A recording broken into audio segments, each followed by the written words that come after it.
Assalamualaikum warahmatullahi wabarakatuh. Bersama dengan saya Ustaz Mi di dalam PDKC bersama Ustaz Mi. أخبأ فيها ستكون بأيامي فرقا فحياتي قبل الحلقات. Kita tengok sumbangan Sayyidina Osman bin Affan. Orang hebat ni, dia punya sumbangan pun hebat. Yang pertama, dari sudut sosialnya, berusaha meningkatkan pendapatan rakyat dengan memberi peluang pekerjaan. Itu yang pertama. Yang kedua, dari sudut politik, dia memperkenal sistem protokol dalam pentadbiran. Dia mengukuhkan peranan Baitul Mal untuk membiayai pembangunan negara. Yang ketiga, ketenteraan. Dia melakukan pengukuhan ataupun mengukuh pertahanan negara dengan membina angkatan tentera laut bagi membasmi pemberontakan dan penaklukan. Yang ini hebat. Inilah khalifah yang pertama yang mewujudkan armada laut ataupun angkatan tentera laut. Tak pernah ada sebelum ni. Osman yang buat. Dan mereka berjaya menakluk banyak negara-negara di Eropah. Sampai kepada mereka menakluk satu kepulauan bernama Kepulauan Siprus.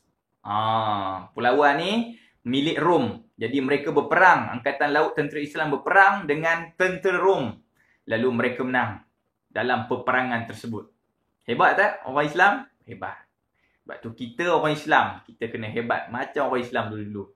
Perang, menang. Maknanya apa? Maknanya mereka sangat kuat dari segi ketahanan fizikal dan mental mereka. Sehingga ke Eropah, sehingga rentetan daripada tu banyak lagi negara-negara di sebelah Eropah dapat ditakluk oleh orang Islam. Kita tengok lagi dari sudut agama, beliau membentuk jawatan kuasa untuk menyalin semula ayat Al-Quran yang dikenali dengan Mushaf Utsmani.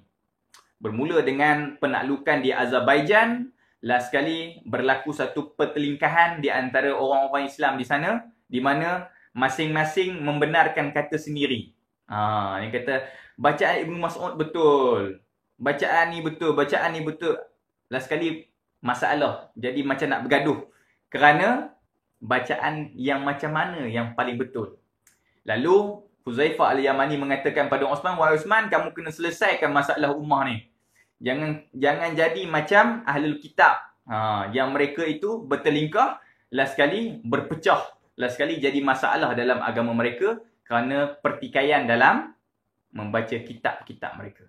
Lalu Osman bin Affan pun membukukan ataupun menyalin semula, membukukan, kemudian jadilah satu standard bacaan Al-Quran dengan lisan bacaan Rasulullah SAW iaitu Quraisy, dan standard itu digunakan sampai sekarang dan dikenali sebagai Mushaf Utsmani. Itu yang kita baca sekarang tu, Mushaf Utsmani. Siapa buat tu? Osman. Orangnya dah tak ada. Tapi sampai sekarang kita dapat baca daripada titik peluh beliau dan pemikiran beliau dan idea beliau. Allahu Akbar. Kita doalah sama-sama supaya kita boleh jadi macam Osman bin Affan. Okey, seterusnya memperkenalkan azan kedua pada hari Jumaat dan hari Jumaat tak pernah ada azan kali kedua pada hari Jumaat, tapi zaman Osman mengatakan, ijtihad Osman mengatakan bahawa perlu azan kedua. Kerana apa? Kerana orang-orang yang berniaga di pasar, mereka tak tahu, lalu diberikan peringatan dengan laungan azan di pasar, kemudian sekali lagi laungan azan di masjid.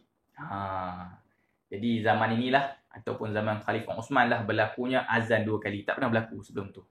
Dan beliau juga mengambil zakat berdasarkan nilai mata wang dan membeli tanah untuk membesarkan Masjid Nabawi. Ini juga kali pertama yang dibuat. Tak pernah berlaku di Masjid Nabawi perluasan ataupun membesarkan Masjid Nabawi. Tak pernah berlaku. Tapi zaman Osman beli tanah dan Osman besarkan lagi.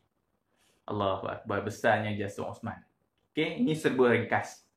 Okey, habis 3 bahagian tu saja tentang Osman bin Affan. Sekarang Ustaz Mi akan bawakan anda semua tentang satu soalan kebat yang selalu menjadi masalah kepada pelajar-pelajar untuk menjawabnya. Dan jom kita tengok soalan ni dan kita selesaikan. Dah ada jawapan, cuma nak bimbing aja. Okey, kita tengok soalan kebatnya. Saidina Uthman bin Affan merupakan seorang yang dermawan dan sentiasa membelanjakan harta di jalan Allah. Huraikan bagaimana anda mencontohi sifat dermawan yang dimiliki oleh Saidina Uthman bin Affan apabila sudah dewasa dan berjaya nanti. Ini soalan dia. Jadi kehendak soalan ni, dia kata bagaimana. Okey, bagaimana. Jadi bila tanya bagaimana, kita kena jawab dengan cara. Itu dia punya key point dia. Ataupun benda yang kita kena ingat. Cara. Okey.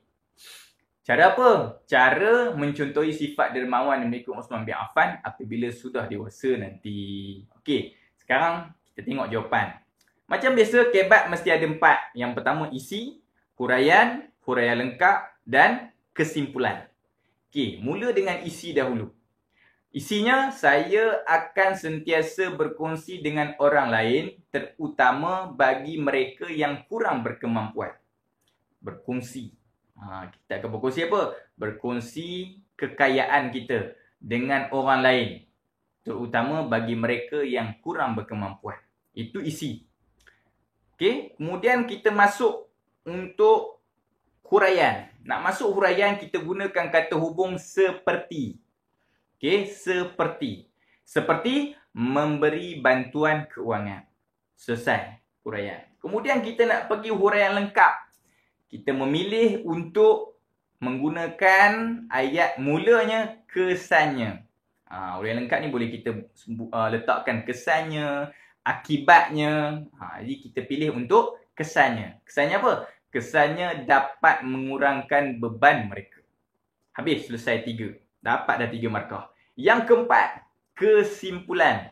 Kesimpulannya, kita hendaklah istiqamah, bersedekah kepada orang yang memerlukan agar mendapat ganjaran di sisi Allah. Okey, selesai dah PDPC bersama Ustaz Mi. Alhamdulillah. Mudah-mudahan boleh ulang-ulang tengok dan mudah-mudahan dapat menghayati kisah ini dan jadikan pengajaran di dalam kehidupan anda. Assalamualaikum. Jazakumullah khairan.